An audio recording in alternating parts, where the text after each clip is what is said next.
So welcome everyone, and we just completed our interactive land acknowledgement. And when we acknowledge the land, we must also begin to acknowledge the wisdom of this planet and align ourselves with its truths. And so today's session is about beginning to do that. When we ground ourselves in the wisdom of this planet, we acknowledge those forces that seem like gravity and reflect upon those that were manufactured. We begin to understand the deeper wisdom that was repressed, the deeper wisdom that can heal us. When we pull back the veil of the stories we are told, when we see the systemic forces that impact us every day, when we allow ourselves to unlearn deeply, we begin to see more clearly the intersectionality of oppression and the interconnectedness of hope. Today, let us exhale out all that keeps us from the justice, equity, and healing that each of us deserve. Today, let us ground ourselves in the wisdom that can teach us the path to reconciliation and wholeness. So I share that as I begin to talk about today's session, which is about reframing moral distress and burnout as a call to advocacy. And I want to begin today's session talking about the call to advocacy that is at the core of the Nova Scotia College of Social Workers Social Justice Committee. And that really is my personal calling. So before I arrived, and you all may know that I started working with the college in April of 2021. So in February, this report, Repositioning Social Work Practice and Mental Health in Nova Scotia, was presented, and it has in there the findings of a research that was done by our colleagues at Dalhousie School of Social Work, where they interviewed and looked at social workers across the province that were working in mental health, and 98% of those who responded identified feelings of extreme moral distress. They did the same research as you have perhaps seen. You can find it on our YouTube channel, comparing the results of Nova Scotia with the results of social workers across Canada. And not very surprisingly, the same results roughly exist there, which is to say that Nova Scotia is not unique, and the moral distress that we see here is part of something that we can see across Canada. And this of course makes sense, as we will discuss a little today. But when we think about moral distress and burnout, we know that that is very pervasive. It's one of the many reasons why we put in our professional development requirements the requirement that there be minimum of 2 hours of education or activity that can address issues of burnout for our social workers as part of the required 40. And in addition to those 2 hours, you can also claim up to 12 hours in your informal professional development related to that, and you may choose to add more informal professional development. So for example, this could count towards it as well. Because it's so important, and if you've seen my presentation on the ethics of burnout, if we are burnt out, we can't always do our work as well as we would like because we are burnt out. So it's really important to try to address this, both in terms of our own well-being and that of our families and collectively, but also in terms of the people that we serve. If I am very burnt out, I might have memory issues, I might have concentration issues that can affect the way I work. And that is true for social workers, but that's true more broadly. And the reality that we know is that burnout is not unique to social work. although many of us who go into the field of social work, are dealing with some of the most complicated parts of human existence, and that is the work of social work. But we often are also coming to this work because of our own personal experiences and simply bearing witness to the work that we see, the challenges people experience can cause vicarious trauma. Vicarious trauma, we feel it so empathically that it's like we're feeling it to ourselves. And I always say it's sort of like it's natural. We have to expect it. It's sort of like you put a sponge in water.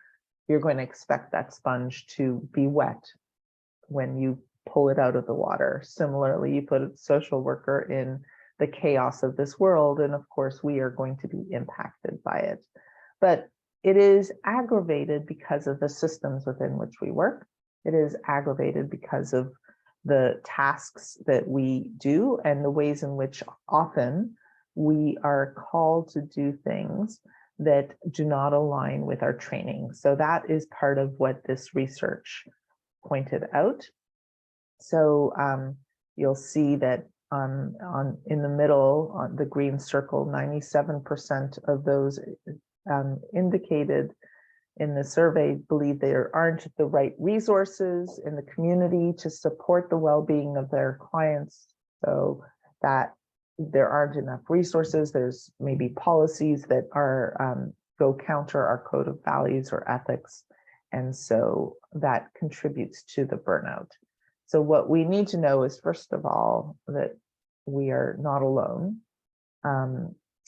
My doctoral research was specifically around burnout, and it is a very complex topic, but it is something that is growing and amplifying. And certainly for those of us in the caring professions, we see that there are many ways of thinking about it. So there's several scales, and we're actually working on an interactive scale that will be on our website soon to help people access resources to help navigate burnout. But it can often feel like we feel overwhelmed, we're having difficulty concentrating, we're having difficulty setting good boundaries, we work late, we are often feeling less effective despite working more. And it impacts our feelings of fun, of joy, of sleep, of rest, of patience. And we know that there are many societal and cultural values, there are many organizational policies, and then a lot of it has to do with some of the culture of the organization that leave us feeling isolated, overwhelmed, and that contribute to that burnout. Research shows, and the professional quality of life scale is one scale that is used that identifies actually three components to burnout. One is the trauma that we witness, one is our own compassion fatigue and what's going on in our life, but the other is something called compassion satisfaction. So if I get to see, for example, people doing well, that can give me a sense of meaning and purpose that can help me offset the burnout I feel. So if we look, for example, at healthcare workers who work in a rehabilitation center, and we compare them with healthcare workers who work in an emergency department, the ones in the emergency department tend to have higher rates of burnout. And one of the factors is it's harder for them to have compassion satisfaction because they don't get to see people doing well. They see people at their worst, and then they're discharged to an ICU unit or a floor. Whereas someone working in the rehabilitation center might get to have a chance to see somebody improve. And even if that doesn't happen with all of the people they work with, those stories, especially if they take time to share those stories and celebrate them, can help offset. So it's sort of like putting some compassion satisfaction in the bank that can help offset the trauma of the times where we bear witness to people not doing well. So that's just a little bit about burnout. There's a lot more on our YouTube channel, or you can go to our website, Professional Development Activities, and there's all of the videos organized according to our required categories, and there's a whole section on burnout that you can see a lot more if you're interested in learning. Now, moral distress is another term that is sometimes used interchangeably that contributes to and is born out of burnout, but it is amplified by it. But it contributes to those situations where moral distress is where a clinician is unable to act in according with their ethical values due to external factors. So moral distress is specifically related to something that we identified in our research that I mentioned here, right? Which you can find this report on our website as well. Sometimes our website is a little hard to navigate. I'm happy to let you know that we are accepting proposals for anyone who wants to help us build a new and better website. And we welcome your thoughts on how that can look better. But one of the things you can also do is just Google NSCSW and then the topic that you're looking for, and then you can find the link to that particular page. But moral distress is the distress that is experienced when we feel unable to act ethically and powerless to change the circumstances. Many things can go into that. It can be related to leadership. It can be related to our own psychological unpreparedness, be limited social supports or resources, or inadequate policies or education, and the culture of silence. So that's the piece that I want to really focus a lot of our time today on, is the culture of silence, which I have to tell you, having worked in hospitals across the United States, I have never seen the level of a culture of silence that I have observed since being here in Nova Scotia.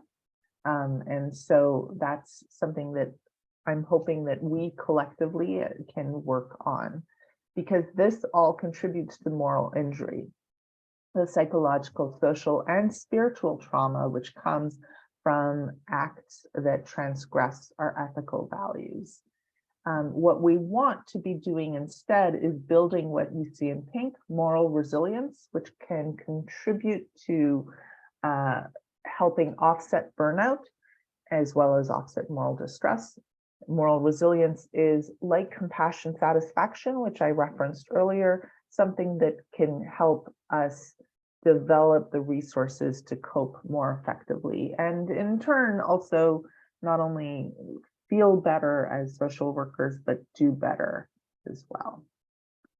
So what we know is that moral distress happens in part because we don't have an outlet for our feelings. We absorb all of this, we witness all of this, but then that culture of silence means that we don't have a good outlet, and that amplifies the experience of distress. So one thing to begin thinking about now is, what is your outlet? I invite you, if you wish, to share in the chat some of your thoughts about what is your outlet. And one of the things that we at the college are doing in our social justice committee specifically, but throughout all of our committees, is trying to create more spaces for us to have outlets. And I will talk more about what we are doing and invite you to be part of this if you want to join our social justice committee or get involved in any of our committees. That's one really helpful outlet, because so many of our members feel like at work, because they're employed by the government, perhaps, they are not free to express themselves as comfortably as they wish. And by joining our social justice committee, it gives one outlet amongst many for there to be ways to change, that we can work and be your voice to the government, to society, to your employers. We're actually working on an employer outreach campaign as another way of trying to reach out to ensure that the voice of social workers is heard, and that our values of social justice are better reflected in the organizational cultures, policies, processes, funding, resources, and legislation that ultimately govern the work that we do. It's important when we talk about burnout and we talk about moral distress to recognize the ways in which this did not happen by accident, and it is part of a larger system around decolonization that we need to be working on, that as part of the land acknowledgement that I did at the very beginning, wanting to recognize that we are committed to working on decolonizing ourselves, our profession, and society at large. We are getting ready to do our 5-year strategic plan. It is going to be hopefully front and center in the work that we are doing. Right here, you see quotes from the Reverend Tricia Hersey. If you are not familiar with Rest is Resistance, which is her book, her manifesto, I invite you to look at it. We gave away copies, and it is, we had a book club on it, and we will hopefully have other activities related to it. Here are a few quotes from it, recognizing that rest is a form of resistance because it disrupts and pushes back against capitalism and white supremacy, that our sleep deprivation, what she calls grind culture, which is the busyness of working, is all part of colonization and white supremacy. And when we feel distress and burnout and fatigue, it is part of something much, much larger. And so I'm sharing also a little bit around, this is one wheel that we can look at, which talks about the intersectional wheel of power and privilege and the ways in which prejudice is intersectional and is part of a divide and conquer strategy that pits different diversities against each other. So all of us that are on the edge of the wheel, we are, you'll see it says marginalized, right? So if I am visibly different in some way, I am further away from the center, which is where power is. So white, slim, cisgender, heterosexual men who speak English, who are salaried citizens in monogamous relationships, who own houses, have a post-secondary education, drive, are adult, Christian, able-bodied, rich, neurotypical, stable. This is where power is located in our current society. So all of us that are on the external parts of this wheel where we have less power, that means we are more targeted by marginalization and prejudice. Now, few people are all 100% in that power center. So for example, I identify as transgender and non-binary. So from a sexuality and gender perspective, I also identify as queer. I am over here. However, I also am white. So in some ways I have power and privilege, in other ways I do not. And the experience of having part of my identity in one place and part of my identity in another is something that speaks to my unique social location. And our professional development committee and social justice committee is working on developing strategies for more of us to understand this particular wheel and how it impacts our identity, our values, our perceptions, and the work that we do. And it also can amplify and increase burnout and moral distress. So, for example, I identify as transgender. When I look at the growing amounts of hatred towards transgender people across the planet, I feel very depressed. It can make me feel more burnt out. that burnout is part of the ways in which it makes me feel isolated and alone. There's not so many people who identify as such. Looking at this wheel, and one of the reasons why our Social Justice Committee is committed to working on this is if we can all see that these are actually different strategies of dividing us, then that can help build that moral strength and courage that is an important part of resistance and fighting for advocacy. It's also one of the reasons why we need to look at unconscious bias and the ways in which prejudice is part of moral distress, is why we have policies that privilege certain folks over others, why we have funding resource challenges for certain folks and not other folks, and why we need to be looking at unlearning unconscious bias. The challenge is that sometimes we are afraid to admit that we have bias. There's a lot of shame in our culture, and prejudice depends upon shame and the ways in which we internalize these negative stereotypes. These are a few more quotes from Reverend Tricia Hersey, Rest is Resistance. She talks about how racism requires exhaustion to ensure that the systems are not disrupted. So if we are all marginalized and feeling alienated and hopeless and oppressed, then we are, according to her and many others, we are easier to manipulate. So she notes that it's no accident that those most often suffering from what she calls urgency culture, the need to do things fast and productive and quick, and keeps us anxious and rushing and not stopping to rest, think, reflect, organize, build community together, that we are the ones who are the most historically oppressed because it is based on this scarcity model. So she advocates for resting, which is important, and she talks about the importance of resting, taking naps, finding time for self-care. That is important, but it's important to connect it back to the larger systemic issues. And she talks about, for example, in particular, the ways in which people of color have been exploited.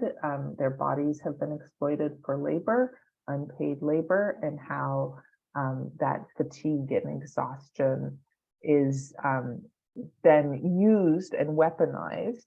And people use terms like lazy, which are value judgments that connect people back to systems of where productivity is what determines our value. So this is really part of the larger decolonizing work that needs to happen.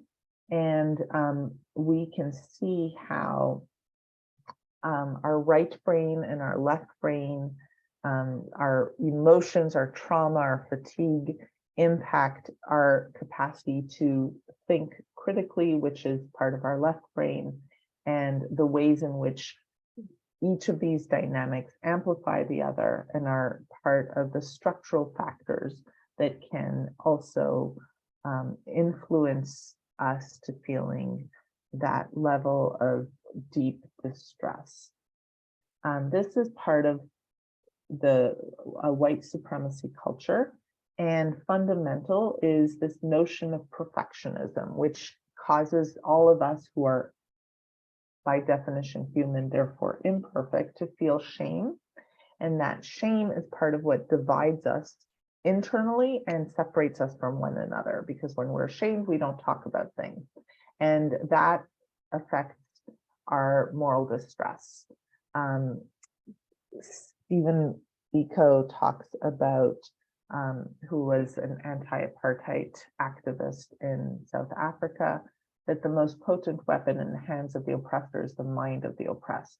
Moral distress is a critical component, a critical weapon, because it ensures that we feel somehow complicit with a system that is oppressing us.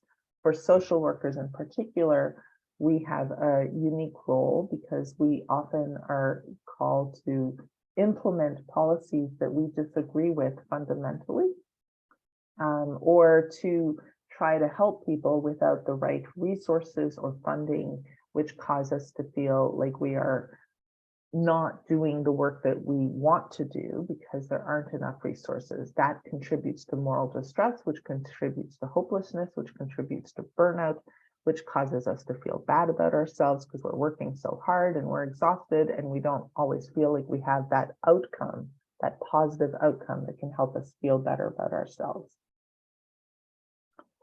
Perfectionism is a core part of this. It also is a core part of what maintains white supremacy, because it makes it hard for us to unlearn unconscious bias and prejudice, or even see that maybe what we're doing is wrong or is not perfect. So when even saying, hey, I am part of a system that is not necessarily doing things well, that moral distress, that shame feeds into it, because we are then more likely to hide and withdraw rather than fight back. And so perfectionism is a huge issue. It is therefore part of the decolonizing world to unlearn perfectionism. And safety culture and just culture is something that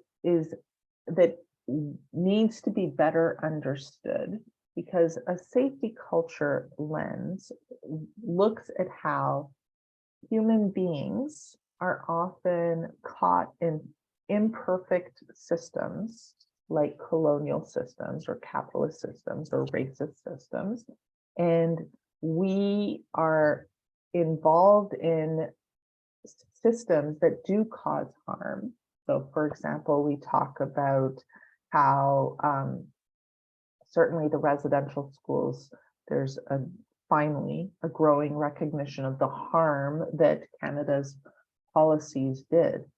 However, there are more Indigenous children in care, and we use the word care improperly now than there ever were during the residential school systems, right? So we know that the system continues to be imperfect and is part of a mentality that is causing harm. Even if we are trying to do good within the system, moral distress is recognizing that the system itself is causing harm, even if within the system we're trying to make changes. And we have to look at what causes harm, and we have to stop identifying with the system. We have to recognize that the system is to blame, and that we can change the system. We don't have to take things personally. If it's making a comment that comes across in a way that is prejudiced, then I need to feel more comfortable recognizing that I said something or did something that caused harm, because I live in a system where racism is prevalent, and it is therefore part of my brain, whether I want it or not. And many of us have to deal with internalized oppression towards ourselves, right? That's part of the vicarious trauma as well of living in this world. There are, however, evidence-based principles to how to create a just culture that stops blaming people and looks at creating safety. And a just culture is defined as an atmosphere of trust in which people are encouraged or even rewarded for providing safety-related information.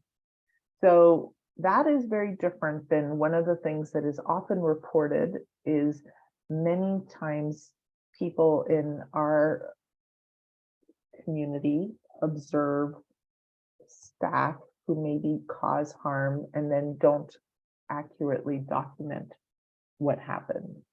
So, for example, medical students have shared that they have seen medical errors happen, but then the doctors who caused the medical error will say, what's the version we want to write down? One might feel moral distress observing that. To whom can we report it? Can we report it to, what if it's your boss? Can we report it? Do we feel like we can communicate that clearly? In the absence of being able to speak about it, that's where moral distress grows and thrives, in that shame. Changing the culture is the first way towards creating a safer culture, one where people are comfortable to not only talk about mistakes, but say, I didn't do that mistake on purpose. It's in the system. What can we do to make sure that never happens again? It's about creating a learning culture where we can learn how to make things better. Anytime there's a mistake, it's an opportunity to see what led to that mistake and how can we make it better. So decolonizing is partially shifting away from a blame and shame culture to realizing that it's the system that is to blame when there's problems, not individuals.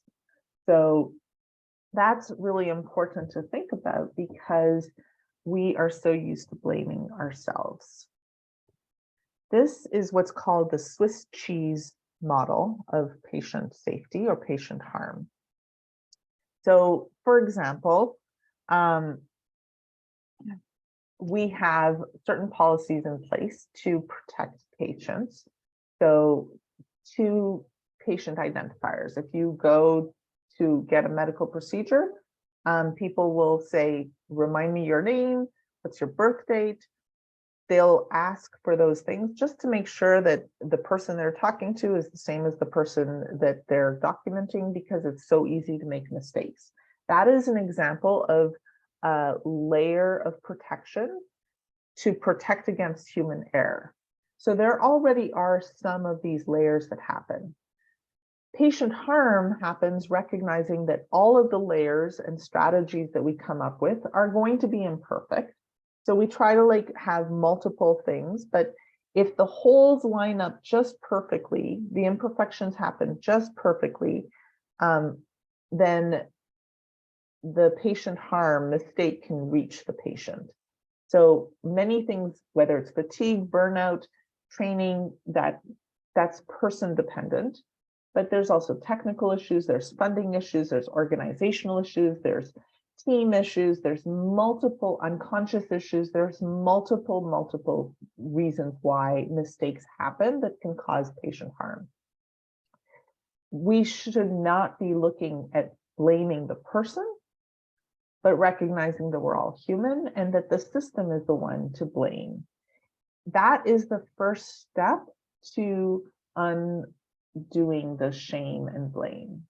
So, for example, I am in the process of, and this is true for patient safety, but it's also true in terms of other forms of unconscious bias.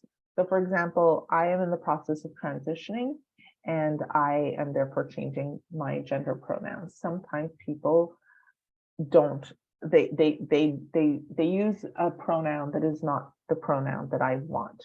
So people will use she when talking about me. I am in the middle of transitioning away from a female gender presenting identity. And when people use that, sometimes they're very upset and get angry and upset at themselves, or think that I'm going to get angry and upset. And it can cause me pain. But I also understand that we live in a very binary gender world, and it's hard for people to unlearn that. So we need more layers of protection to be created so that the system helps us be less likely to cause harm. So, for example, if all of us were to start defaulting to they, them language all of the time, then it would be much easier to do it because we're used to already learning how to use they, them pronouns, it would be easier. That requires doing the work for everyone. It also is an extra layer of safety because we should never assume that we know what someone's preferred gender is. And that also helps build more education and awareness amongst people more generally. So that is an example of a system change that we can each do in our own daily practice. And it would serve like another slice of Swiss cheese in here that would try to prevent harm. It's a system issue. So then looking at it from a system issue instead of a person issue makes it less personal.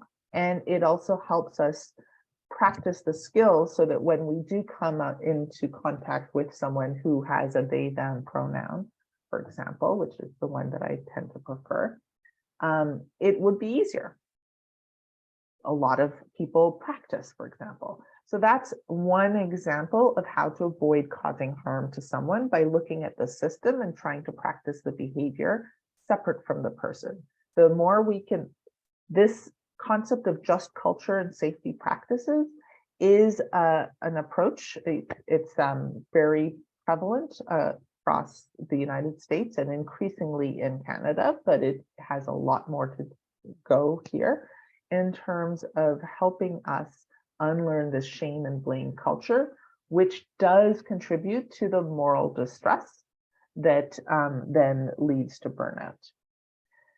Our healthcare system is in deep crisis, and one of the reasons is how many healthcare workers are on leave or don't want to work in healthcare because of the severe moral distress.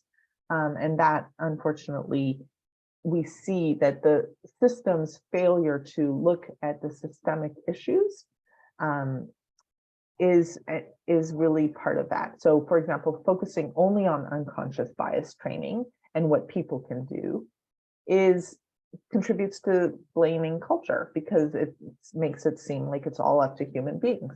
But there are larger system issues that could be done to try to make changes. And the first is building a culture of safety. And safe care means looking at creating safer systems where there isn't blame or shame or punishment.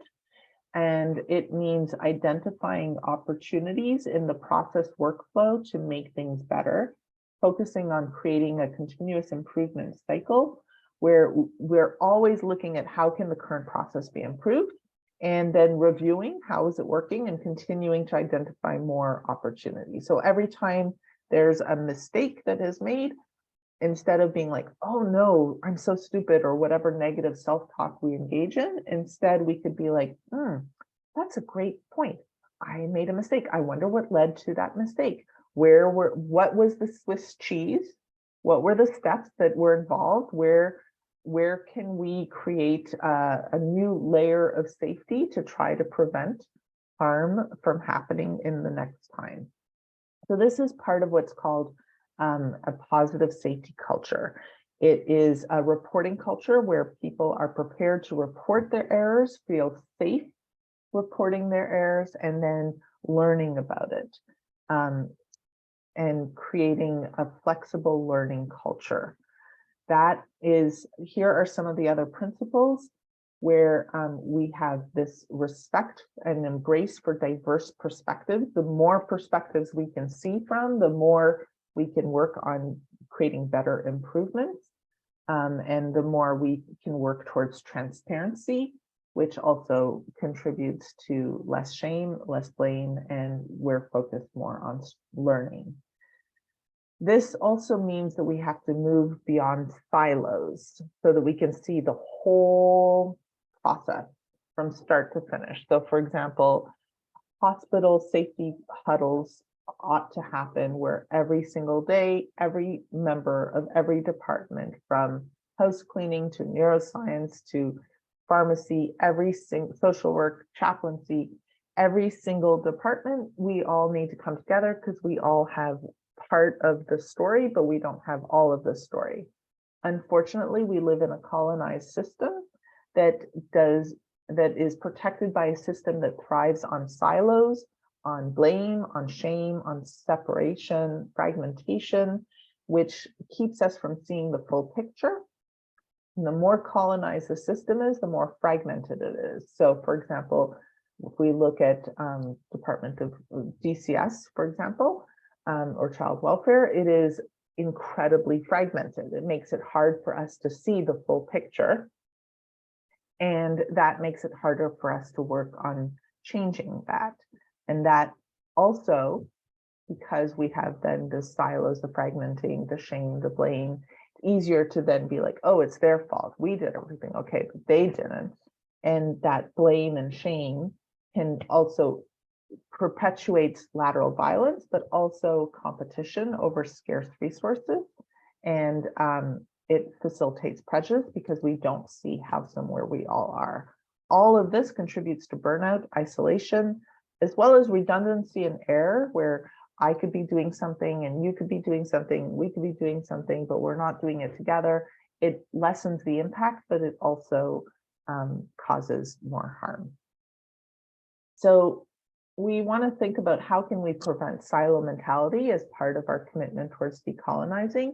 And one of the things is creating a culture of sharing, improving communication between different silos, aligning goals, providing opportunities for us to celebrate the ways in which we are actually working together.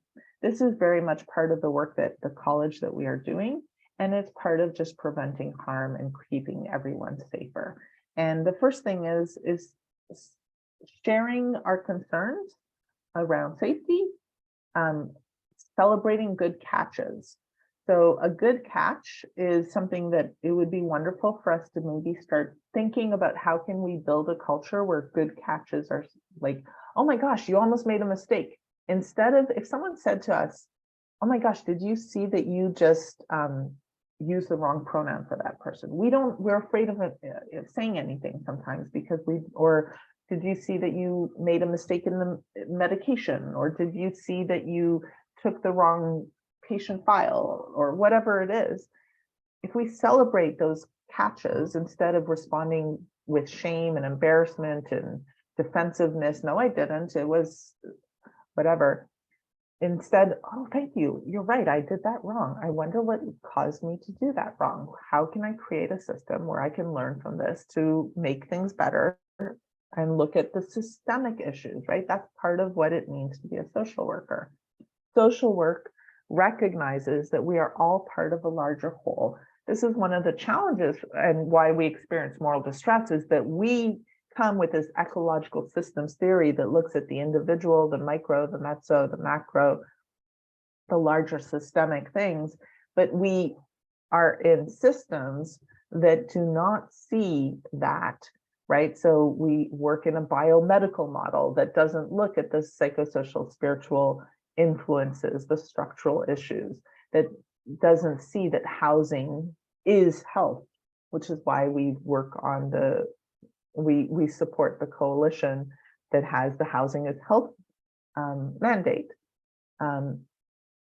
We work in systems that are doing exactly what people are doing to the elephant. And we are sometimes the only ones that see the full elephant, but because we feel like we're the only ones and we are isolated, when we speak up, we often are not listened to, or we believe we will not be listened to, or we're too tired to keep advocating, or we feel burnt out, or we feel like why bother, or people are responding defensively, and that causes us to silence ourselves. All of that leads to moral distress. So recognizing moral distress, one of the things that's important for us to think about is that it's actually an alarm when things are not working. So talking about moral distress is part of celebrating a good catch. It's recognizing that alarm and saying, we have to pay attention to it and we have to start focusing on that. So moral distress is when we don't know what to do, and there are systemic obstacles that lead to uncertainty and moral conflicts.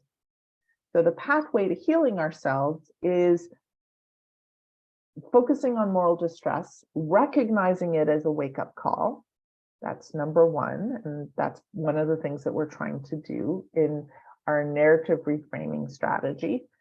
And then looking at two outlets, ethics consults and social justice advocacy.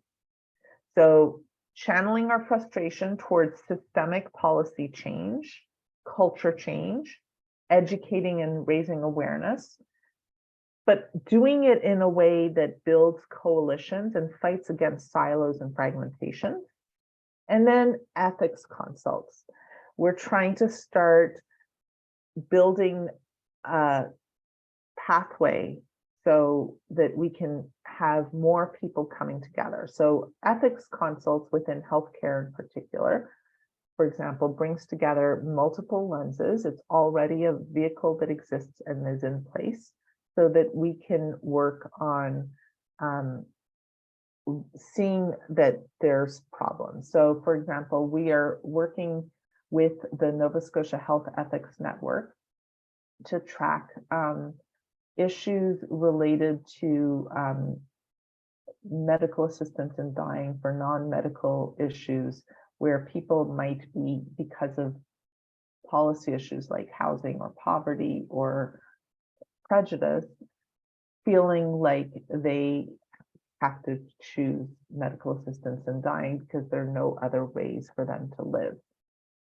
We are working with the Nova Scotia Health Ethics Network to try to begin to track all ethics consults related to that. We're going to actually have a lunch and learn in August about that, so stay tuned, because we want to start raising awareness around the importance of structural issues and use that as an opportunity to build consensus and then channel that frustration into advocacy, but using data to drive it. So the ethics of healthcare is part of one way to resolve moral distress. If moral distress is we feel like there's no good ethical option, then we want to try to shine a bright light. So first thing that we did is when people have ethics consults, for example, we have our ethics decision-making tools on our website. You can look at it. We're looking at improving and adding to it because oftentimes what we've observed is when people call with ethical dilemmas, it's not actually about the social work code of ethics that tells us that we need to focus on justice. It's that we can't implement our code of ethics in the existing system. So what we want to try to do is try to build more of an awareness within the broader system around this. Ethics consults are like the canary in the coal mine. We have to start recognizing them as alarm bells that our policies are not working. Now, we social workers understand that, but we need to get more people to join us in recognizing that. And the moral distress, the fatigue that we feel is one of those alarm bells. And hopefully when we recognize that and we can move towards moving from burnout to hope, we can begin to learn from our mistakes. And that involves not responding with shame and blame and isolation, but instead, okay, let's figure out a better plan and let's work together. So we need each other. We also need to be grateful for feedback because it helps us to grow. And here's a great example of how we want to help that person not jump off the cliff. We want to help people see how to stay safer. When we listen to each other, we can begin to heal and hope and learn. And we can see that we are all the same in that we all want to feel safe and loved. And that part can connect us, even if there's lots of other things that don't. So our advocacy strategy is about assuming positive intent, not blaming people, but coming together. We're working with the Nova Scotia College of Family Physicians, with Doctors Nova Scotia, with all of the regulatory health bodies, and we are slowly building a coalition of folks. You can see that if you look at our open letter for protecting queer kids, because that is one example where ethics consults started coming from many different directions. And we built a coalition of folks to work together in one unified way to advocate. And that can help us begin to feel like we are not alone, to break down those silos. And so recognizing that what we all want actually shares so much in common helps us begin to advocate together. We are also partnering with the Canadian Mental Health Association, as you know, so that we are not advocating on behalf of people, but letting first voice advocates, Canadian Association of Mental Health, be the ones who are advocating, and our job isn't to compete with them for airtime, but rather to amplify their voice. This is part of our Advocacy Day that we are trying to do every year during March, so mark your calendar now, where we are all working to come together. Our advocacy toolkit has template letters for helping people contact their MLAs, and we're actually going to be having a contest in the fall to try to help more people learn about our advocacy toolkit. So stay tuned about that as well.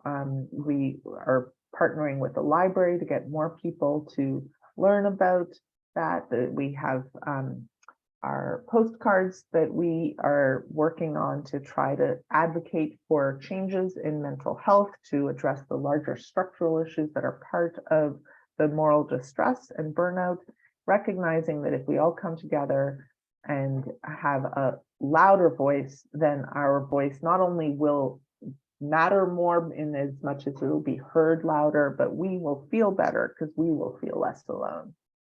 And then we will have an outlet for all of the frustration that we absorb in our daily work and lives. And this is a part of resistance. And this is part of how we address the distress and fatigue, by recognizing the larger systemic issues. So with that, I am going to stop my screen share and recording.